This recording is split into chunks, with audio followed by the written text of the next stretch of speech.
नमस्कार दोस्तों, भक्तिकालीन अष्ट छाप के प्रमुख कवियों का आज अध्ययन करते हैं। बहुत ही शानदार और ट्रिक के माध्यम से सारे कवियों को समझेंगे, चाहे बल्लभाचार्य जी के हो, चाहे साथियों आपके विट्ठलनाथ जी के हो। ओके, चलिएगा प्रारंभ करते हैं दोस्तों।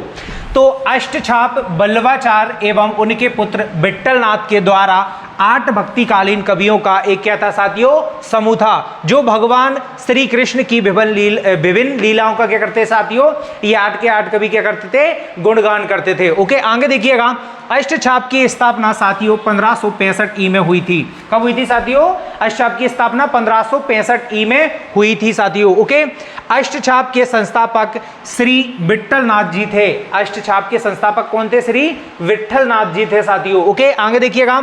4 आपके जो शिष्य हुए, यानी कि 4 शिष्य आचार्य बल्लभाचार्य जी के थे और 4 ही शिष्य किसके थे साथियों?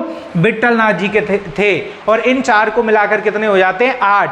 तो 8 कवियों के जो समूह को क्या कहा गया है साथियों? अष्ट छाप कहा गया है। ओके, अब देखिएगा। परमानंद दास, सूरदास, कृष्णदास और कुंभनदास। आगे देखें, चतुर्भुजदास, नंददास, गोविंद स्वामी और क्षीर स्वामी। ये चारों विट्ठलनाथ जी के थे और ये चारों किसके थे साथियों? बल्लभाचार्य जी के। ओके, टेंशन ना लो, आगे मैं ट्रिक बताऊंगा। 8 के 8 जो के त्यों क्या हो जाएंगे, आपको याद हो जाएंगे बहुत ही शानदार ट्रिक के साथ। ओके दोस्तों, देखिएगा, यानी कि बल्लभाचार्य के शिष्यों को याद करने की ट्रिक, बहुत ही शानदार ट्रिक। देखिएगा दोस्तों, कुंभ सूर परम कृष्ण, ट्रिक का नाम है कुंभ सूर परम कृष्ण। 4 शब्द याद रखना है, कुंभ सूर परम कृष्ण। और कुंभ से क्या हो जाएगा? कुंभनदास, सूर से सूरदास और परम से परमानंद दास और कृष्ण से क्या हो जाएगा? कृष्णदास साथियों। ये किसके हैं भाई? ये हैं आपके बल्लभाचार्य के शिष्य। किसके शिष्य हैं साथियों? बल्लभाचार्य के शिष्य। ट्रिक क्या रखना है? कुंभ सूर परम कृष्ण। ओके, अब भाई इनका जन्म कौन से समय में हुआ था? कुंभनदास का हुआ था साथियों 1468 में, सूरदास का 1478 में, परमानंद दास का 1493 में और कृष्णदास का हुआ था साथियों 1496 ई में। ओके, ये आपको पता होना चाहिए। अब भाई ये किसके पढ़ लिया अपन ने? बल्लभाचार्य के। अब मैं ट्रिक बताता हूं आपको विट्ठलनाथ के शिष्यों की ट्रिक। देखिएगा दोस्तों, गोची चतुर नंद। कौन से नंद भाई? गोची चतुर नंद। ये ट्रिक है विट्ठलनाथ के शिष्यों की याद करने की, गोची चतुर नंद। ओके, गोविंद स्वामी 1505, क्षीत स्वामी, चतुर्भुजदास और नंद स्वामी। यानी कि गो से गोविंद स्वामी, छी से क्षीत स्वामी और चा से चतुर्भुजदास और ना से नंददास। ओके साथियों, इनका जन्मकाल आपको पता होना चाहिए 1505, 1515 और चतुर्भुजदास का 1530 और नंददास का 1533। ओके, बढ़ते हैं आगे इसकी महत्वपूर्ण जानकारी की ओर दोस्तों। अष्ट छाप की महत्वपूर्ण जानकारी के कुछ संदर्भ में मैं आपको बतला देता हूं दोस्तों। देखिएगा, अब भाई अष्ट छाप में 2 कवि ऐसे भी थे जो पिता और पुत्र का संबंध था। तो पिता कुंभनदास के पुत्र का नाम क्या था? चतुर्भुजदास साथियों। ये पिता पुत्र का रिश्ता था। ये पूछ सकते हैं कि अष्ट छाप के कवियों में कौन पिता और पुत्र के रूप में थे साथियों? तो कौन कौन थे साथियों? कुंभनदास और चतुर्भुजदास। कुंभनदास किसमें थे भाई? आपको पता होगा, बल्लभाचार्य के शिष्य थे। और चतुर्भुजदास किसके थे?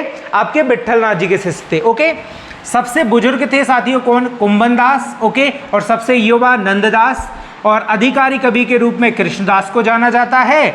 और साथियों सबसे चतुर और बुद्धिमान भी किसको माना जाता है या जाना जाता है? कृष्णदास को माना जाता है साथियों।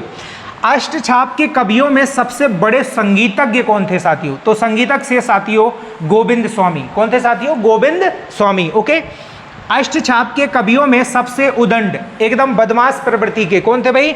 आपके क्षीत स्वामी। कौन थे साथियों? क्षीत स्वामी, जिन्हें क्या कहा जाता है? क्षीतु चौबे के नाम से भी जाना जाता है। ओके दोस्तों, अष्ट छाप के कवियों में सूरदास के बाद सबसे प्रसिद्ध कवि हुए हैं नंददास। सूरदास तो आपको पता ही होगा, बहुत ही प्रसिद्ध है, रचनाएं हैं सूर सागर, सूर सारावली, साहित्य लहरी। ये सूरदास जी बहुत कृष्ण काव्य रचना की है इन्होंने। आगे देखिएगा नेक्स्ट दोस्तों। अब भाई नंददास की रचना रास पंचाध्यायी के आधार पर इन्हें जड़िया कवि कहा जाता है।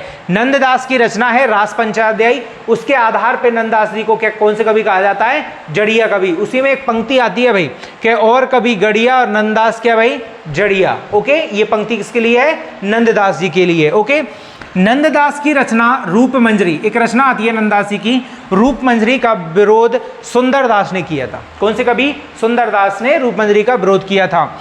जनश्रुति के अनुसार नंददास तुलसीदास के कहते भाई चचेरे भाई माने जाते हैं। जो तुलसीदास जी थे उनके चचेरे भाई किन्हें माने जाते हैं भाई? नंददास को मानते हैं दोस्तों। ओके, आगे देखिएगा, जो पहले राम भक्त थे नंददास और बाद में विट्ठल नाथ जी से क्या हुआ भाई? इनका संपर्क हुआ और आने से बाद में कौन से मार्ग में? पुष्टि मार्ग में क्या हो गए दोस्तों? दीक्षित हो गए। आगे देखें, ऐसा कवि जिसने अष्टछाप में दीक्षित होते हुए भी ब्रज भाषा में, कौन सी भाषा में भाई?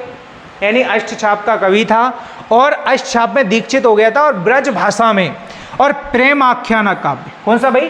प्रेम आख्यानक काव्य लिखा, उसका नाम था साथियों नंददास, रचना रूपमंजरी।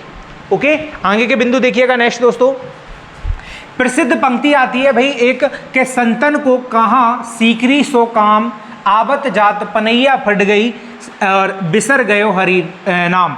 अब भाई ये किसने कही भाई?